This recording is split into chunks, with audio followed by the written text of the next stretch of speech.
Hello Philippines and hello world! Kamusta po kayong lahat at welcome dito sa ating channel Bawat Buhay May Kwento. Maraming salamat po sa inyong pagdalaw upang pakinggan itong napakagandang love story na ating ihahatid sa inyo ngayon mula sa panulat ni Jailyn Abayon. I hope you don't mind if I say that I love you. Si Marga ay nag-iisang anak ng may-ari ng isang car dealership sa Cebu. Nais niyang makawala sa kanyang mahigpit na mga magulang kaya nakapagpasya ito na sa Manila na lamang mag-aral. At noong nasa kolehiyo na ang dalaga ay laking gulat niya kung sino ang kanyang nakita. Vic! Gulat na sambit ng dalaga. Si Vic ay dating mangliligaw ni Marga sa Cebu, ngunit hindi pabor kay Vic ang mga magulang ng dalaga sa kadahilanang kilala at lantaran kung mangbabae ang kanyang ama. Kaya napabalik tanaw ang dalaga sa mga nangyari kung bakit nagkalayo sila ni Vic. Iha, siya ba yung anak ni Councilor Montalban? Tanong ng ina ni Marga. Opo, Mama. Napakagwapo niya po ano? Nakangising tugon ng dalaga. Mga ilang buwan pa ang nakalipas ay napansin ng ina ni Marga na laging magkasama ang dalawa kaya muling nagtanong ang ginang. Anak, nangliligaw ba sa'yo ang Vic na iyan? Opo, Mama. Maiksing tugon ni Marga. Anak, masyado pa kayong mga bata at hindi mo ba naririnig kung gaano kababaero ang ama niyan? Aba, kailan nga lamang ay naglaslas ang ina niyan dahil hindi na nakayanan ang mga ginagawa ng kanyang asawa. Sabat naman ng ama ni Marga. Papa naman, hindi naman porket babaero ang tatay, ay babaero na rin ang anak. Malay nga po natin dahil nga nakikita niya ang ginagawa ng kanyang tatay at ang suffering ng kanyang mama. Pangangatuwiran ni Marga dahil nga hindi na nakikinig ang dalaga sa kanyang mga magulang kaya napilitan ang mga ito na payagan ang dalaga na mag-aral sa Maynila. At simula noong makalipad pa Manila ang dalaga ay naputol na rin ang kanyang koneksyon kay Vic dahil bantay sarado rin ito ng kanyang lula. Marga? Gulat na sambit ni Vic. 5 years ba tayo hindi nagkita? Mabuti naman at hindi mo pa ako nakalimutan. Alam mo bang halos mabaliw ako noong umalis ka nang wala man lamang paalam. Noong nagpunta ako sa inyo, sabi ng daddy mo, kung mahal daw kita, dapat hindi na raw kita guguluhin. Kaya nanahimik na lang ako. Maluha-luhang litanya ni Vic. Pasensya ka na, Vic. After kasi ng ating graduation, ay dinala na kaagad ako nila mama dito sa Maynila. Napalitan ng lungkot ang ngiti sa mga labi ng dalaga. Grabe, ang liit lang talaga ng Pilipinas ano? Sa totoo nga, nakalimutan na talaga kita pero magaling talaga ang tadhana. Nakangiti na nasabi ni Vic. Simula noon ay hindi na mapaghiwalay ang dalawa. Marga, ano ba itong nababalitaan kung nagkikita kayo ni Vic Montalban? Tanong ng ina ng dalaga. Mama naman nasa tamang edad na po ako. Pangako ko po sa inyo, hindi masisira ang aking pag-aaral. In fact, mga matataas po ang grado ko ngayon. Tsaka, paano naman hindi kami magkikita magkaklase po kami. Tugon ng dalaga. Anak, natatakot lamang talaga ako na matulad ka sa kanyang ina. Balita ko nga may kasintahan yan dito sa atin. Ayon pa sa ginang, ngunit binaliwala lamang ito ni Marga at patuloy pa rin ang pakikipagkita kay Vic. Malayo ang kanyang mga magulang upang mabantayan si Marga. Mayaman ang kanilang pamilya kaya't nakapagdesisyon ang kanyang mga magulang na ikuha na lamang ito ng mga guards upang kahit papaano ay hindi na ito makatakas upang makipagkita pa kay Vic. Hindi naman sa pumipili sila kung sinong lalaki ang magiging nobyo ng kanilang anak. Subalit, ayaw lamang nila na matulad si Marga sa dinaranas ng ina ni Vic sa kamay ng kanyang ama. Dahil naniniwala ang mga magulang ni Marga sa kasabihan kung ano ang puno ay siya rin ang bunga. Isang araw, nagulat na lamang si Marga nung malaman na meron na pala siyang mga gwardya. Ganon pa man ay nagagawa niya pa ring takasan ang mga ito para lamang makita at makausap si Vic tuwing vacant time ng kanilang klase. Dahil simula noong magkaroon ng bodyguard si Marga ay sa loob na lamang ng classroom sila nagkakausap at nagkakasama ni Vic. Weekends, bored na bored ang dalaga kaya naisipan nitong magpunta sa mall upang mag-shopping.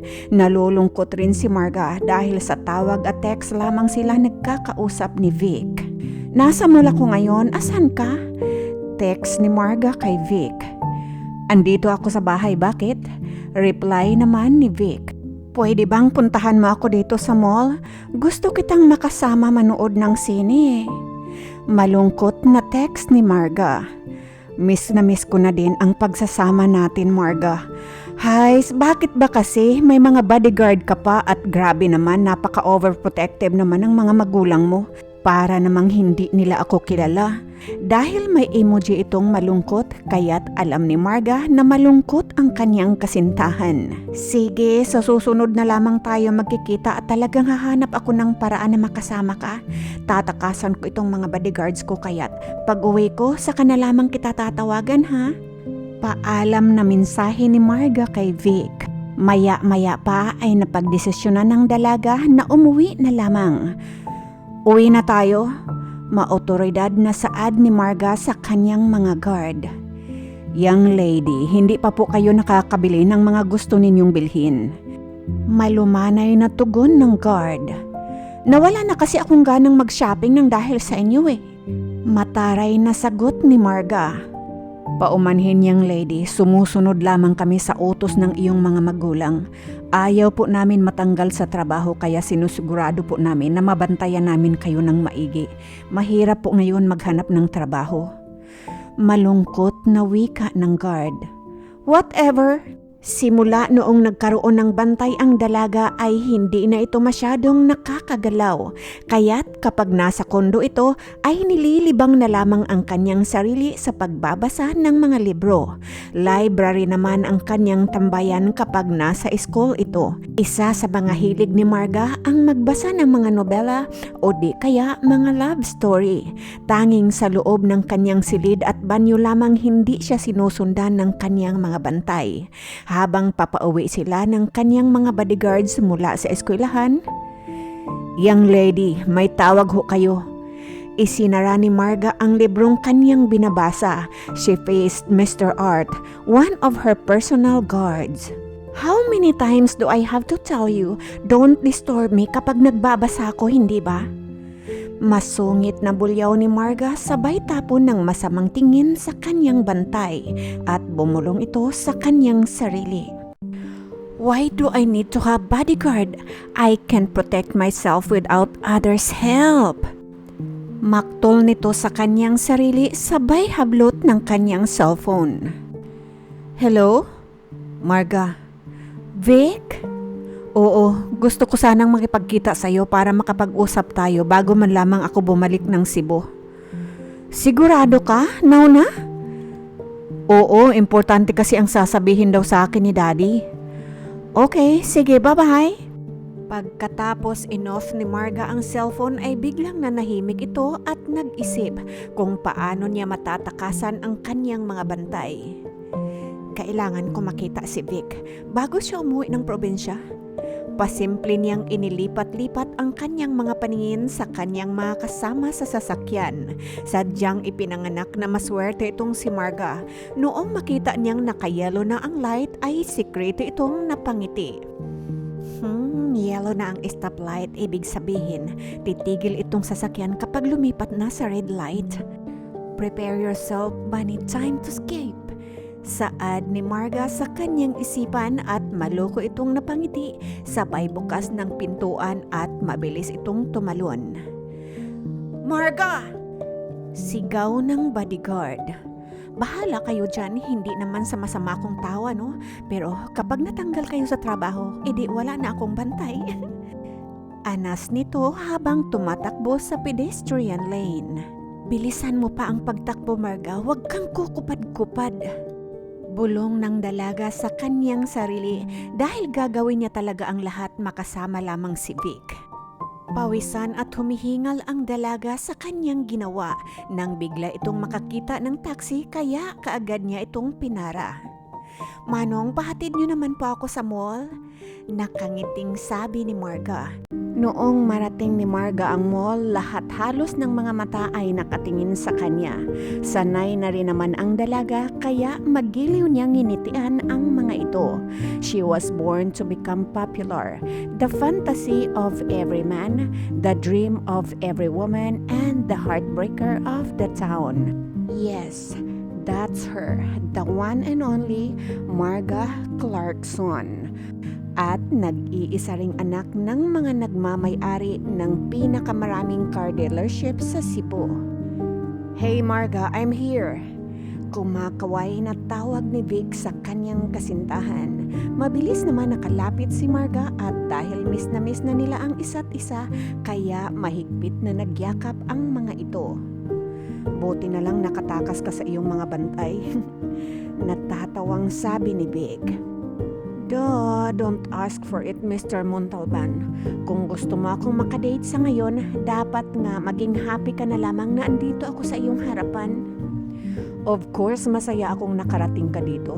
Gusto kaya kitang makasama bago ako umalis." Malungkot na saad ni Vic, ngunit hindi na narinig ni Marga ang katagang "bago ako umalis", sapagkat ang tanging narinig niya lamang ay ang katagang "gusto kitang makasama", kaya't kinurot niya ang braso ng binata sabay sabing, "Ay nako, napaka-corny mo naman, tara na nga, saan tayo kakain?" Naglakad-lakad muna ang dalawa upang makapili kung saan sila kakain sapagkat maraming tao noong mga oras na iyon. Lahat ng fast food chain ay puno ng kumakain. Sa kanilang paglalakad ay biglang may pumasok sa isipan ni Marga. Vic, may naisip akong paraan upang kahit papaano kahit sa school ay magkasama pa rin tayo. Pero sana wag kang ma-turn off sa akin, ha?" "Sure, ano ba yan? Siguraduhin mo lang na hindi kalukuhan yan, Miss Clarkson, ha?" Tugon ni Vic, kaya napatawa si Marga sa reaksyon ng kanyang kasintahan. "Ito naman, simple lang naman ang aking gagawin. Mag-disguise lamang ako as a nerd para matakasan ko lamang ang aking mga guard at para hindi na rin malaman nila mami at daddy na nagkikita pa rin tayo. Dahil nako, kapag nalaman pa rin nila ito, hindi ko na talaga alam kung paano ang aking gagawin. Baka nga doon ako sa ibang bansa nila pag-aralin eh." Biglang napalitan ng lungkot ang mga tawa ni Marga. "Hays, ano ba kasi talaga ang rason kung bakit ayaw na ayaw sa akin ng mami at daddy mo?"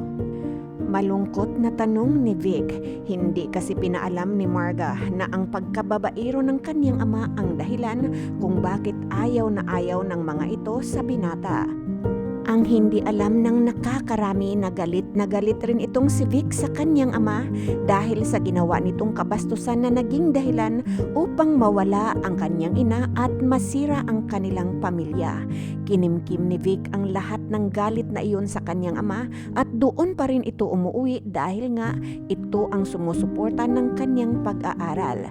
Kaya nilunok na lamang ng binata ang kanyang pride para makapagtapos siya sa kanyang pag-aaral. Iwan ko nga, Vicky, pero baka sobrang protective lamang talagang mga parents ko sa akin kasi nga only child ako. Mabilis na tugon ni Marga. Talaga ba, Marga? Baka tungkol ito sa daddy ko, sana magsabi ka sa akin ng totoo. Makahulog ang tura ni Vic. Ano ka ba naman, Vic? Promise naman, ba't ako magsisinungaling sa'yo, hindi ba? Balik na nga lang tayo doon sa suggestion ko. Ano sa tingin mo?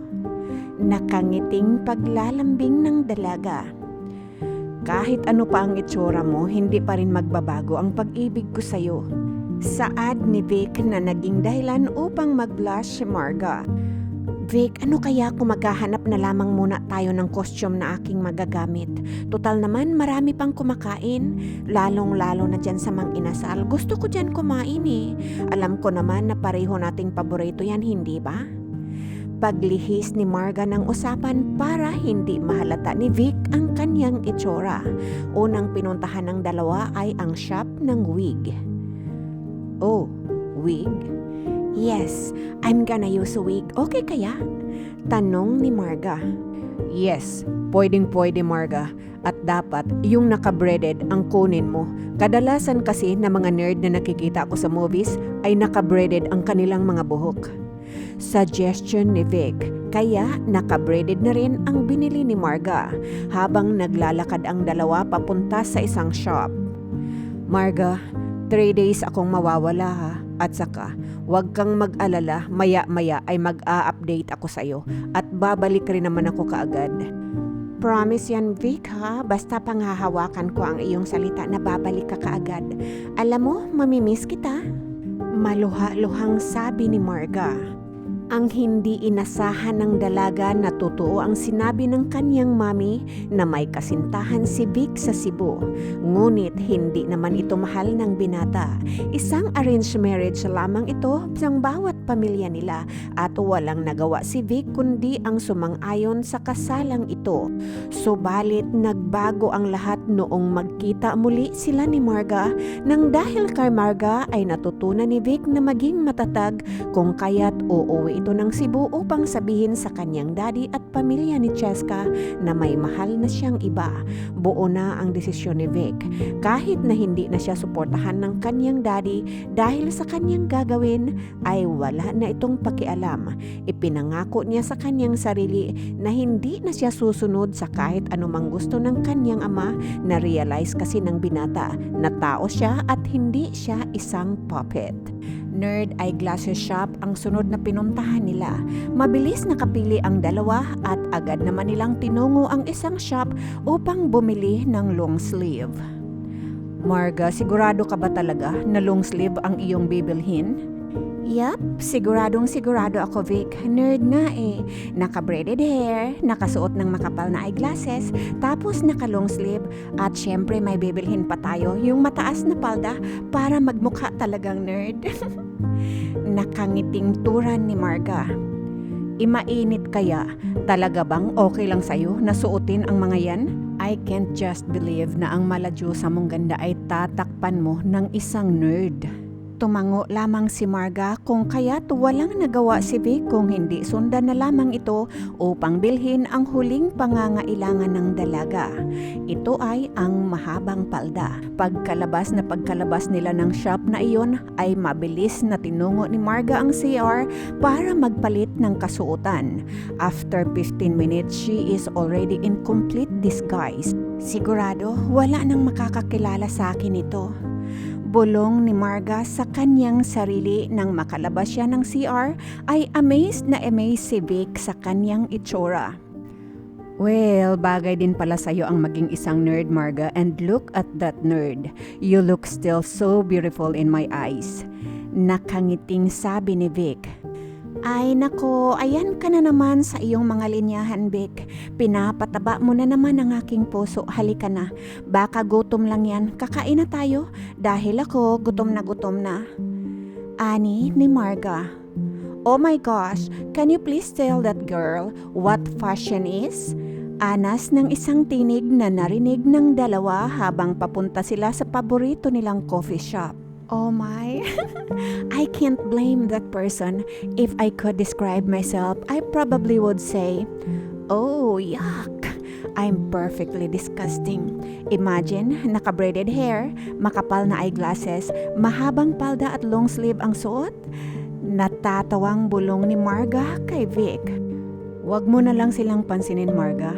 Pasalamat ka na lang dahil dyan sa suot mo, you can freely walk around this mall na walang pag-aalala na baka makita ka ng iyong mga bodyguard. Natatawang bulong na tugon ni Vic. Huwag kang mag-alala, Vic. Hindi naman ako naapektuhan eh. Ito nga ang ginusto ko para makasama kita, hindi ba? Natatawang tura ni Marga kaya't natawa na rin si Vic. At noong marating na nila ang kanilang paboritong coffee shop ay biglang natigilan si Vic noong makitang naroon ang kanyang fiancé na si Cheska. Napalunok ng laway si Vic. Kinabahan ang binata dahil ayaw niyang malaman ito ni Marga sa ganitong paraan o pagkakataon. Baka Bakit andito ang babaeng ito? Ano ang ginagawa niya dito? Bulong ni Vic sa kanyang isipan. Magkakilala sina Cheska and Marga dahil pareho sila ng pinapasukan noong nasa elementarya pa lamang sila. Matagal nang nawala si Marga at hindi na inasahan ni Vic na muli pa silang magkikita. Kaya noong huli nilang taon sa high school ay napilitan itong si Vic na sumang-ayon na pakakasalan itong si Cheska ayon sa kagustuhan ng kanyang ama. Oh my gosh, Vic! Si Cheska ba yun? Ang ganda niya na ngayon. Halika, lapitan natin, kakausapin natin, kakamustahin ko lang. Excited na sabi ni Marga. Wag na Marga, nag-disguise ka nga para walang makakakilala sa iyo. Tapos ngayon, lalapitan mo siya. So para ano pa yung pagpapanggap mo bilang nerd? Isa pa, kilala mo naman yung si Cheska. Baka yan pa ang magsusumbong sa mami mo. Tara, balik na tayo doon sa mang inasal. Doon na tayo kakain. Tapos magpalit ka na ulit ng mga damit mo para makauwi ka na rin. Kinakabahan na sabi ni Vic, ngunit huli na ang lahat dahil nakita na sila ni Cheska bago pa man sila makahakbang palayo. Vic! Wow, hindi ko naman inasahan na makikita kita dito. Sabi ni Cheska habang patakbo itong lumalapit sa dalawa. Hindi nakapagsalita si Vic dahil hindi niya alam kung ano ang kanyang gagawin. Ayaw na ayaw niyang malagot kay Marga. Babe, galing ako sa kondo mo. Wala ka roon kaya naisipan kong magpunta na muna dito sa mall. Biglang napatingin ng diretso si Marga kay Vic. Tinitigan niya ang binata na tila nagtatanong kung bakit babe ang tawag sa kanya ni Cheska nang biglang muling magsalita ang kababata. Babe, who is she? Kanina pa kasi ako text sa'yo ah. Siya ba ang dahilan kung bakit hindi ka nagre-reply? Nakakatampo ka na.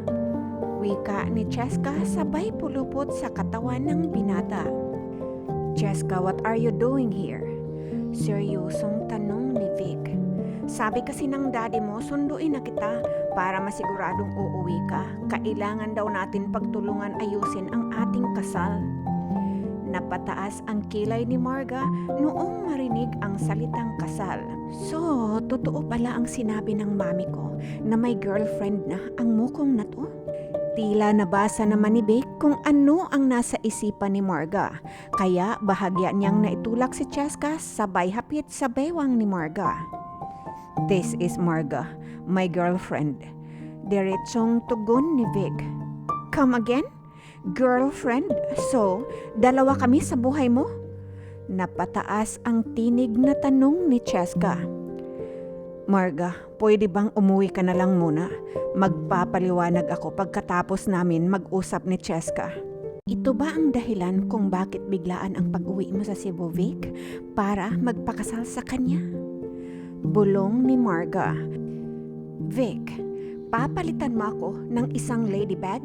Ganyang itsura ba talaga ang ipapalit mo sa akin? Gigil na tanong ni Cheska. Mabuti na lang at ganito ang itsura ko at hindi mo ako nakilala. Wala ka pa ring pagbabago, Cheska. Ikaw pa rin talaga ang Cheskang kilala ko na mapangmata. Bulong ni Marga sa kanyang sarili. Maya-maya pa ay si Vic naman ang kanyang binulungan. Sige, dahil dito, pagbibigyan kita, uuwi na muna ako at pag-usapan ninyo ng maayos yung problema ninyo. Ngunit bago humakbang si Marga ay hinarap nito si Cheska. Miss, wag masyadong mapangmata, kaya pala na in love sa akin itong iyong mapapangasawa. And FYI lang, lagi talaga siyang wala sa kondo niya dahil sa kondo ko siya madalas nagtatambay at natutulog. Alam kong nasisiyahan siya sa aming pagsasama at nai-enjoy ko naman. Sarkastikong wika ni Marga kaya biglang nagwala si Cheska. Kawawa ka naman, parausan ka lang dahil wala ako. Pag naikasal na kami, itsa puwera ka na at pagsisisihan mo itong ginawa mo sa akin. Talaga bang magpapakasal ka pa rin sa kanya kahit kinaliwa ka na at isang nerd ang ipinagpalit sa'yo? Pang-aasar muli ni Marga. Noong napansin ni Cheska na napaligiran na pala sila ng mga taong naroon. Pagbabayaran mo itong ginawa at pagpapahiya mo sa akin. Sabay hablot sa buhok ni Marga ngunit maagap si Vic. Mabilis nitong nahagip si Marga at niyakap niya ito ng mahigpit. At doon na rin na-realize ni Marga na hindi siya pwedeng makipagsabunutan kay Cheska dahil kapag nagkataon matatanggal ang kanyang wig. Mabuking siya nito at siguradong makakarating ito sa kanyang mga magulang. Ayaw naman ni Cheska na lalong magalit ang mga ito kay Vic. Aalis na ako at ayusin mo yung kalat mo. Diretsong sabi ni Marga. Hindi nakaimik ang binata.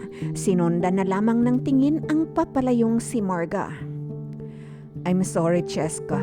Alam mo naman na noon pa ay si Marga talaga ang mahal ko.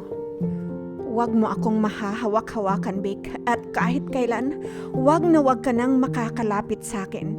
Dahil puot at galit ang nararamdaman ko sa iyo ngayon. Ako na ang aatras sa kasunduan ng ating mga magulang. Sinayang mo ang pagmamahal ko sa iyo. I hate you. Mariing wika ni Cheska. Lumipas ang mga araw ng panunuyo ni Vic kay Marga ay nagkaayos na rin ang dalawa. Maraming salamat, Marga.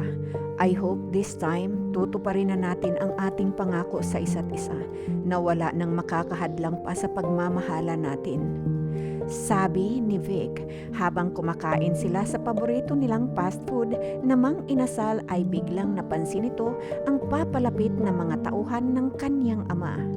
Marga, alam kong mabilis kang tumakbo kaya sa bilang ko ng 3, sabay tayong tatakbo ng pinakamabilis. Nagtataka man ay hindi nagtanong si Marga. Nagtiwala na lamang ito kay Vic at sinabayan ang bilis ng pagtakbo ng binata. Halos maubusan sila ng hininga sa bilis ng kanilang pagtakbo. Sandali lang sa palagay ko, nailigaw na natin sila. Anas ni Marga, maya-maya pa. Dad, gulat na tanong ni Vic.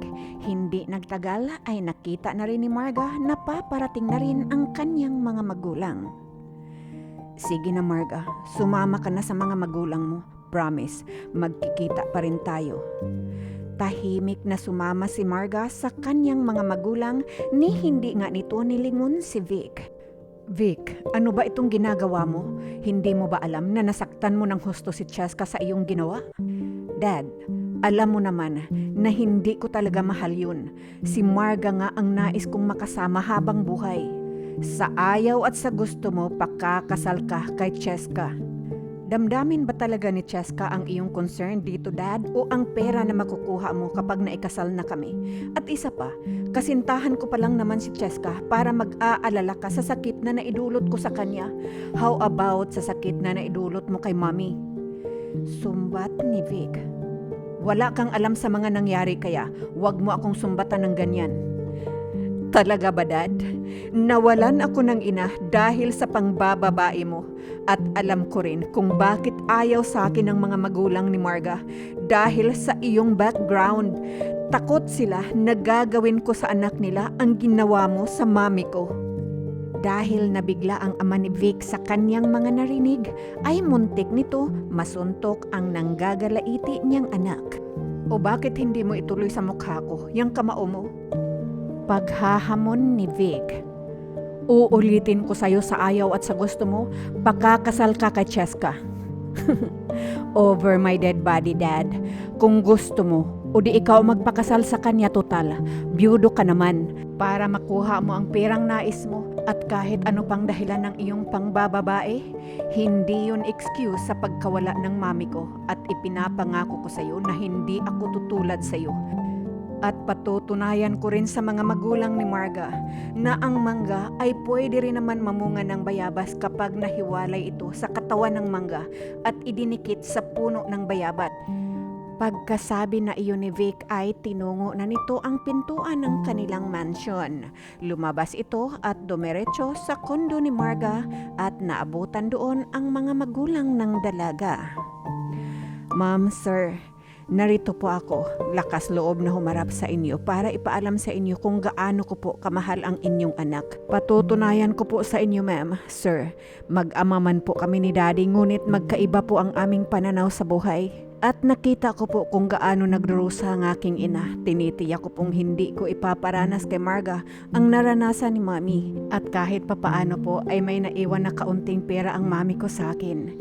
Hindi ko po ginagalaw ang perang iyon kaya nanatili ako sa poder ng daddy ko dahil nais ko talagang makapagtapos ng aking pag-aaral. Ngayon, lalayo na po ako sa kanya.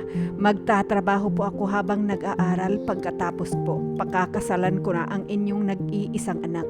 Malamang din po ay hindi ko kayang ibigay sa kanya ang mga naibigay niyo sa kanyang bagay, ngunit sisikapin ko pong mapapalagaya siya kahit wala masyadong material. Napapaluhang litanya ni Vic. Nagulat si Marga noong biglang pagtayo ng kanyang daddy at paglapit nito kay Vic. Iho, salamat sa pagmamahal mo na iyan sa anak namin. Sige, tutulungan ka namin na makapagtapos sa iyong pag-aaral. Sabi ni Daddy Clarkson, sabay yakap ng mahigpit kay Vic. Kaya napatayo na rin si Marga at mabilis itong nakalapit sa dalawang lalaking pinakamamahal niya at nakiyakap na rin ito. Thank you so much, Daddy. Umiiyak na sambit ng dalaga. Simula ngayon, tawagin mo na rin kaming Mami at Daddy.